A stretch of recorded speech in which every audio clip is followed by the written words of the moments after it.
광주 비엔날레 20주년을 기념하는 특별 프로젝트가 오늘부터 막을 올렸습니다. 박근혜 대통령을 풍자한 걸개 그림으로 논란이 됐던 홍성담 작가는 작품을 수정에 제출했지만 특별전 개막 전까지 작품은 걸리지 못했습니다. 빛가람 혁신도시에 소방서가 언제 들어설지 알 수 없는 가운데 병원과 편의시설도 턱없이 부족해 입주민들이 불편을 호소하고 있습니다. 세월호 사고가 국민들의 기억 속에서 사라져가면서 희생자 가족들의 상처는 더욱 깊어지고 있습니다. 광주 유대회에 역도 종목을 신설해 북한에서 개최하자는 국제대학 스포츠연맹의 제안이 있었지만 정부가 소극적인 태도를 보이면서 결국 무산됐다는 주장이 제기됐습니다. 시청자 여러분 안녕하십니까? 박근혜 대통령 풍자 내용으로 논란이 됐던 홍성담 작가의 걸개 그림이 결국 비엔날레 특별전 개막식에 걸리지 못했습니다. 홍 작가는 이런 풍토 속에서는 진정한 예술가가 나올 수 없다며 한탄했습니다. 첫 소식 박수인 기자입니다. 전시 불가 논란에 휩싸인 홍성담 작가의 세월 5월 작품이 공개됐습니다. 5.18 시민군과 주먹밥 여성이 침몰한 세월호를 들어올리고 학생들이 살아서 돌아오는 치유와 희망의 메시지가 그림에 담겼습니다. 홍성담 작가는 세월호 참사야말로 자본과 국가 시스템이 빚어낸 이 시대의 국가폭력이라며 이를 기록하는 게 예술가의 임무라고 말했습니다. 이걸 방기하면 광주의 화가가 아닙니다. 그래서 그렸습니다. 기록을 해야 됩니다. 홍 작가는 그러나 전시 주최 측이 그림의 일부에 불과한 박근혜 대통령의 풍자 부분만을 문제 삼아 줄기차게 작품 수정을 요구해왔다며 심한 불쾌감을 나타냈습니다. 이래가지고 진정한 예술가 광주에서 절대 나올 수 없습니다. 저는 이것이 한탄하고 분통스러울 뿐입니다. 그리고는 작품 공개 현장에서 그림을 수정했습니다. 박 대통령이 있던 자리엔 닭이 그려졌고 박정희 대통령의 계급장도 가려졌습니다. 홍 작가와 지역 예술가들은 수정된 작품을 대형 걸개 그림으로 제작해서 옛 전남도청 앞 분수대를 덮고 치유의 퍼포먼스를 진행했습니다. 이어 특별전이 개막하는 광주 시립미술관에 걸개 그림이 도착했지만 미술관은 현관문을 걸어 잠그고 그림을 들여보내지 않았습니다. 비엔날레 재단과 시립미술관은 홍 작가의 그림을 전시할지를 놓고 2시간 넘게 회의를 계속했지만 개막식이 시작될 때까지도 결론을 내리지 못했습니다. 결국 광주 정신을 주제로 한 특별전은 메인 무대 작품인 세월 5월 그림이 걸리지 않은 채 반쪽짜리 개막식으로 시작됐습니다. MBC 뉴스 박수인입니다. 네, 비엔날레가 시작되기도 전에 이런 논란이 불거져 어수선합니다만 광주 비엔날레 20주년 특별 프로젝트는 예정대로 진행되고 있습니다. 지금 금남로에서는 달콤한 이슬, 1980년 그 후를 주제로 한 축제가 열리고 있습니다. 현장 연결합니다. 정지성 리포터, 축제는 시작이 됐습니까? 네, 저는 지금 광주 비엔날레 20주년 퍼포먼스가 열리는 금남로 문화전당 앞에 나와 있습니다. 이곳에서는 잠시 후 밤 9시부터 100명의 국내외에서 모인 예술가들이 5.18에서 세월호까지라는 주제로 릴레이 그림을 그리는 밤샘 퍼포먼스가 펼쳐집니다. 지금은 예술가들과 시민 참여자들이 모여 퍼포먼스를 준비하느라 분주합니다. 오늘 퍼포먼스를 시작으로 금남로를 비롯한 5.18 사적지에서는 5월 정신을 발랄하고 창의적으로 표현하는 길 위의 퍼포먼스가 이어질 예정입니다. 광주시립미술관에서는 비엔날레 20주년 특별전이 열리고 있습니다. 광주 정신을 주제로 열린 특별전에선 국가폭력에 대한 저항과 치유의 메시지를 담은 작품들을 선보이고 있는데요. 문학가와 사상가로만 알려진 중국의 루쉰을 비롯해 20세대 저항미술 대가들의 작품을 한자리에서 만나볼 수 있습니다. 세계적인 석학들과 문화행동 단체들이 인류의 미래와 생태 문제 등을 논의하는 릴레이 강연 프로그램도 시작됐습니다. 광주 비엔날레 20주년 특별 프로젝트는 오는 11월 9일 비엔날레 본전시와 함께 막을 내리는데요. 폐막식에서는 프로젝트의 성과를 담아서 인류에게 새로운 화두를 던지는 광주 선언문이 발표될 예정입니다. 지금까지 금남로에서 MBC 뉴스 정지성입니다.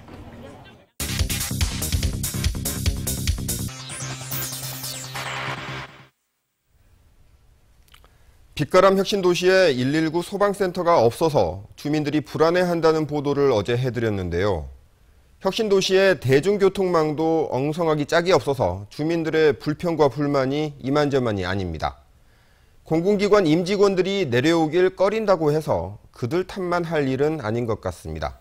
송정근 기자가 현장 취재했습니다. 다니던 직장이 혁신도시로 이전하면서 지난 2월부터 나주에 살기 시작한 35살 이상흥 씨. 쇼핑은 광주에서 하고 자녀하고는 나주 시내로 보내고 있습니다. 갑자기 누군가 아프기라도 하면 광주나 나주 시내로 가야 합니다. 혁신도시 안에 아직 정주 여건이 제대로 갖춰져 있지 않기 때문인데 대중교통마저 불편해 이동하는 게 쉽지 않습니다. 차를 하나 더 구입했어요. 차가 없으면 아까 말했던 가장 시장거리 보거나 아니면 쇼핑을 하거나 뭘 사려고 하면 무조건 멀리 나가야 되니까. 나주 혁신도시에서 광주로 가는 버스편은 1160번과 나주교통 2편뿐인데다 배차도 50분 간격이어서 버스를 이용하기가 쉽지 않습니다. 나주 시내로 가는 버스도 나주교통 700번 하나뿐인 상황입니다.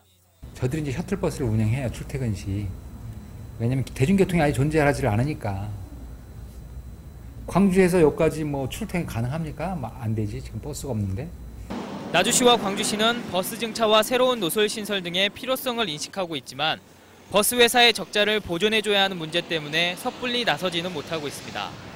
20대 정도 운행을 하게 된다 하면은 연간 한 40억 정도 운송비용에서 추가로 발생합니다. 지금 현재로서는 나주 혁신도시에 가는 분들이 그렇게 많지가 않을 거 아닙니까? 문제 해결에 열쇠를 쥐고 있는 자치단체들이 혁신도시 안의 문제를 외면하면서 이전 기관 직원들은 오늘도 불편함을 견디고 있습니다. MBC 뉴스 송정근입니다. 세월호 희생자 가족들이 가장 걱정하는 게 바로 국민들에게서 잊혀지는 것인데 이런 우려가 현실화되고 있습니다. 희생자 가족들의 반대에도 여야가 세월호 특별법 처리에 합의했고 선거에 이긴 집권당 대표는 이제 세월호 전국에서 벗어나야 한다고 말해 가족들의 반발을 샀습니다. 김영훈 기자입니다. 진도 팽목항에 노란 리본만 나부끼고 있습니다.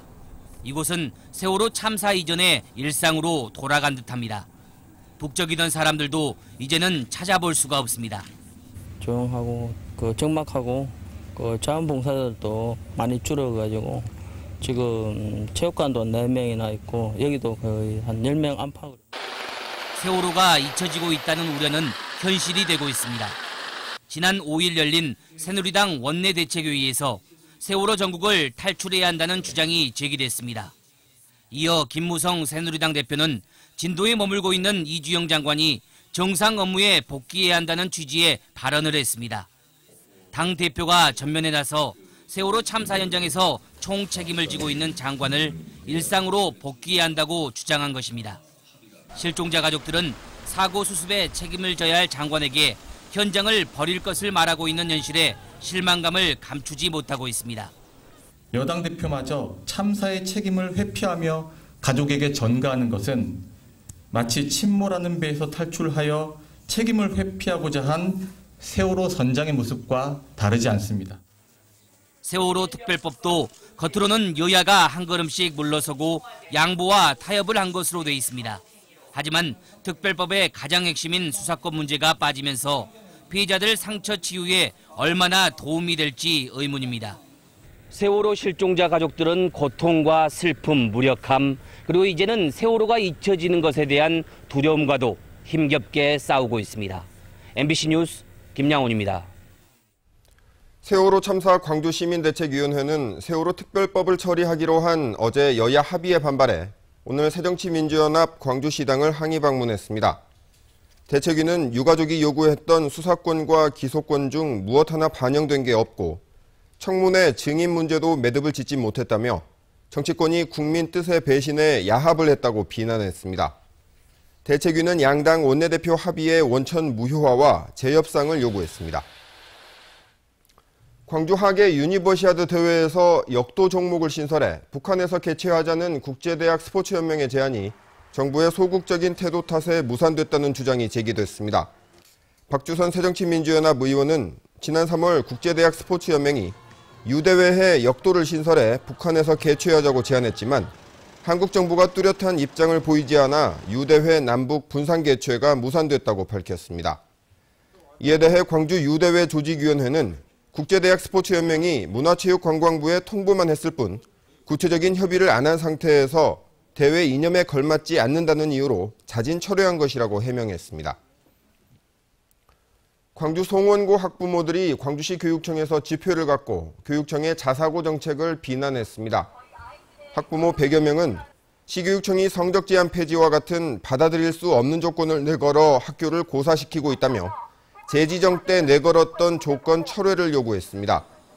이에 앞서 시교육청은 송원고에 대해 성적 제한 철폐 등 5가지 조건을 전제로 송원고의 자사고 재지정을 승인했었습니다.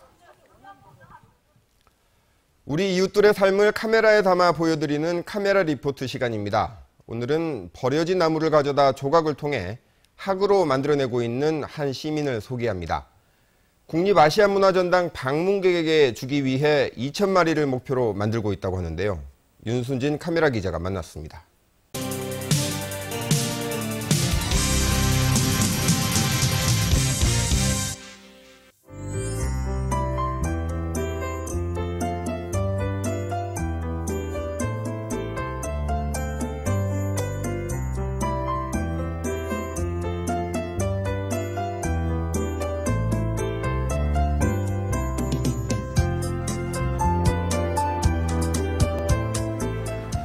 죽은 나무로 새 한 마리를 탄생시켜서 아시아문화전당 방문 고객에게 한 점씩 나눠주고 싶어서 만들고 있습니다.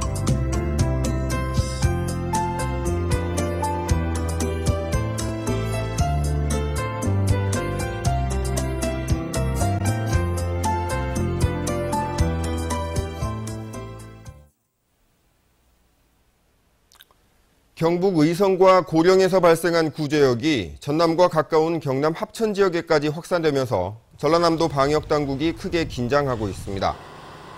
차단 방역 활동을 강화한 전라남도는 구제역 백신 구매 실적과 접종 상황을 매일 점검하고 농가에는 축사 안팎과 출입 차량 소독, 외부인 출입 통제, 농가 모임 자제 등을 당부했습니다.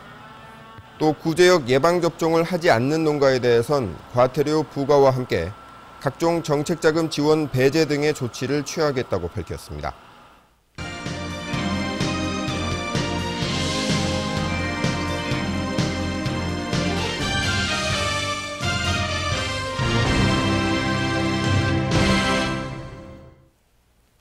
호남 지역의 일자리가 다른 지역에 비해 상대적으로 빈약한 것으로 조사됐습니다. 현대경제연구원이 발표한 대한민국 일자리 지도에 따르면 2012년을 기준으로 전국 사업체 360만 개 가운데 40% 이상이 수도권에 몰려 있고 호남권 비중은 10%에 불과한 것으로 나타났습니다.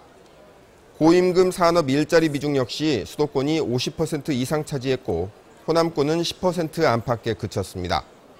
이처럼 일자리가 빈약한 탓에 호남 지역의 자영업 비율은 20% 이상을 차지해 전국에서 4번째로 높았습니다. 지병문 총장의 임명 거부로 6개월째 공석인 전남대병원장 문제가 국회 인사청문회 자리에서도 제기됐습니다. 박주선 의원은 교육부 장관 국회 인사청문회에서 전 대병원장이 장기간 임명되지 못해 병원 운영에 차질을 빚고 있다며 장관이 병원장을 직권 임명할 것을 요구하고 나섰습니다. 전남대병원은 지난 2월 윤택림 교수를 병원장 1순위 후보로 선출했지만 이사장인 지병문 총장이 절차상 문제를 제기하며 임명을 미루고 있습니다. 이후 이사회 추천이 적법하다는 교육부 유권 해석까지 내려왔지만 지 총장이 이를 거부하면서 급기야 국회 인사청문회장에서까지 이 문제가 불거졌습니다.